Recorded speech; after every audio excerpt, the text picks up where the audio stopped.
And we're back. I told you in 5 we'll be back, and we're back. 91.9 WVGS in Statesboro, Georgia, the voice of Georgia Southern. We're here with BULLMOOSE. Hey. Yes. Yeah. The bull of the moose. But anyway, so BULLMOOSE. I know a lot of your backstory, at least on Rissa's side. I remember when y'all two first got together. I think you just got out of high school at the time. So you were still in high school. Yeah, I was still in high school. Yeah. That was the last semester of my high school year. The band wasn't the band until Dave got in the band, because before it was just me and our original drummer Muka, just kind of jamming around. We tried to record some stuff that didn't work out, and then I guess we heard from the guy who did the recordings that we weren't too into at the time. The eggshell crates. Yeah, it was like, hey, you heard Dave? And he was like, who's Dave? And Muka was like, I know Dave. We went to middle school together. Turns out I've known several people since high school that know Dave, and he's just been hovering slightly outside of my social circle until Dave showed up. And fun fact, originally I didn't want Dave in the band because I was like, I want to keep it a 2-piece. But then Muka was just like, no, we're going to keep him. We need another one. So you're going to go the Stripes way just to do another one. We were doing, it was some really indie stuff at the time. It was kind of all over the place. A lot of that earlier stuff was like... There was a surf one. We had a grungy one. Yeah. We had the Bull. Yeah. It was very... That's like polka. Grunge punk, and then slightly ska punk at times, and then for some reason just Smashing Pumpkins. Yeah. Oh, yeah. So that kind of like melancholy. Yeah. Yeah. Mm-hmm. Yeah, a little sad.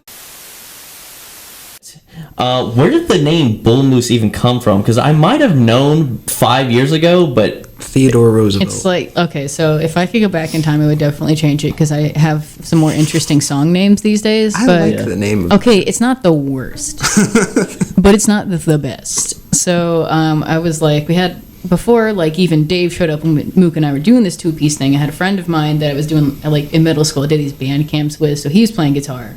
And we sat down and we're like, okay, we're going to do a band. It's the band name. And I flipped open my AP government book, and I was like, here's some words. It was like pulpit or something like, Bully Pulpit.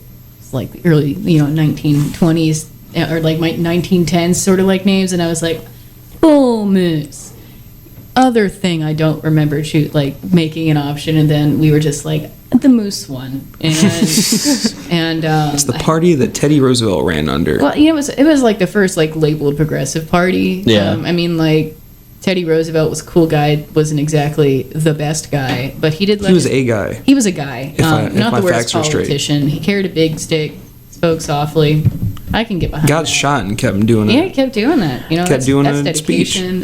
He let his daughter do whatever she wanted to do, which was very progressive at the time. Very. And the mustache. But Come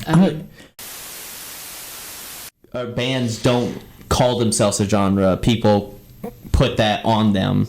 Debatable. I mean, a lot of...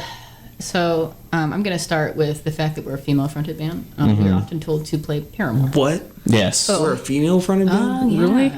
Yeah. No. Okay, so the reason I say that is because, like, having a woman in front of a band is, like, automatically you assume you relate that to typically Paramore these days. Well, I mean, Because and it's not her fault. Yeah. It's not even that they make bad music. It's just we sound literally nothing like Paramore, and everyone's like, "Hey, you ever heard of Paramore?" It's literally guttural screaming. We got the sound like Paramore. We just put the poster up there. Has no one heard of Blondie? Yeah. Has never heard of Joan Jett and the Blackhearts? The Distillers. The Distillers. I love the Distillers. Yes. Great. Heartbreak. I know exactly what you're talking about. Be fat. That song. Yeah. Love Your that Heart song. Out. Beat Your Heart Out. Great song. Yeah. Distillers are great. Yeah. Just thinking off the top of my head, Kleenex, which we were talking about earlier. Swiss band. We play it all the time on this station. ABBA. No one talks about ABBA anymore. They're so great. No, really. I mean, they have a musical. They have Mamma Mia. Oh yeah, I totally forgot about that. Yeah. They have 2 musicals. Yeah, I think Mamma they're Mia good. 2, I think they're in your good. local If you theaters. have 2 musicals with your band's music, I think you're good. I think you made it. That's how you know you've made the big time. BULLMOOSE on Broadway. BULLMOOSE on Broadway. Is that coming soon? I sure hope. The Dave and the Bull, the comma. Yeah. There he goes. It's a musical about Dave.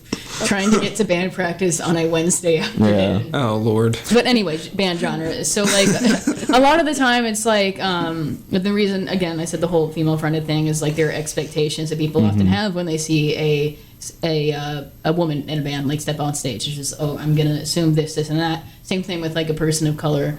And God, I can't think of like any recent examples I've seen, but I have seen stuff like that where it's just like automatically assume, you're not going to sound like this or that. But and a lot of where your genre titles come from are often from your influences. So I think it's easier for me. I've always liked to define my own genre rather than let other people do it unless I'm asking.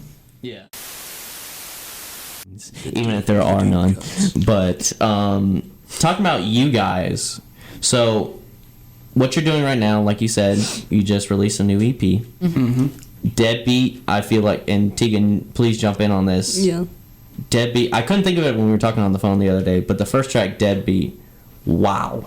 Yeah. Just wow. It's great. Like, do you after you record a song, do you take the more it's no big deal approach, or do you have tracks that you're like, we killed that? I feel like it with the EP. I was pretty confident. It was, yeah, definitely. This was the first one that I was like, okay, this is sounding how we wanted it to sound for the first time ever. Because I remember hearing SOB for the first time, and then I was just like, all right, this is goddamn. I'm really excited about this. I think the beginning track, Deadbeat, and the ending track, Drunk Punch Man, just really good. And I feel like y'all really evolved into your own sound with this EP. Tegan, do you have anything to add to that? Yeah, I kind of feel that way too.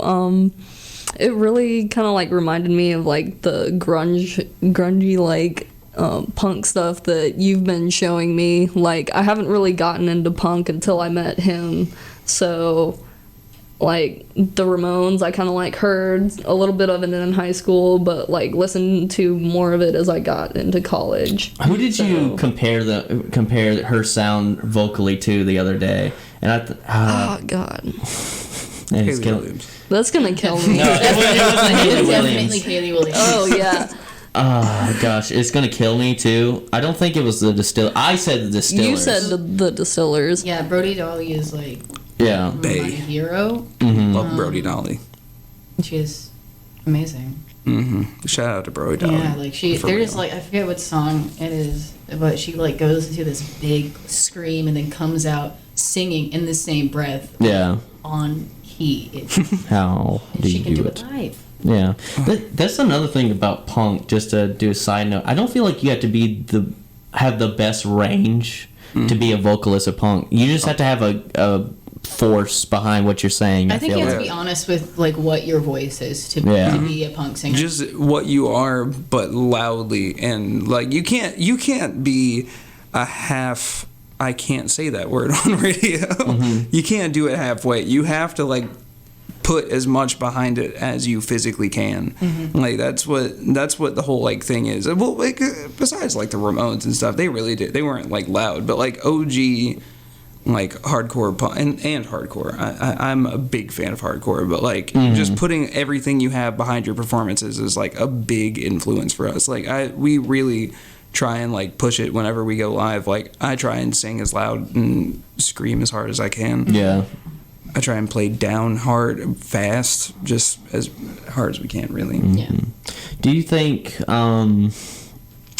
you will ever change through the years in terms of what you sound like right now? Oh, definitely. Yeah, we're always changing. I think with this EP, I think we have like maybe two and a half distinct sounds on that EP. I mean, it's cohesive. I think the one that's most out there is Pug, but like that was just that's an old cut. Yeah. We wrote that way back in the day. It was like 2015. Yeah, we stuck with one riff from that and rewrote the entire thing.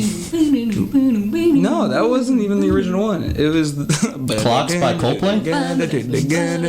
Yeah. That's what I heard. All right, ladies and gentlemen, as I said before, we have BULLMOOSE live in studio, and here they are.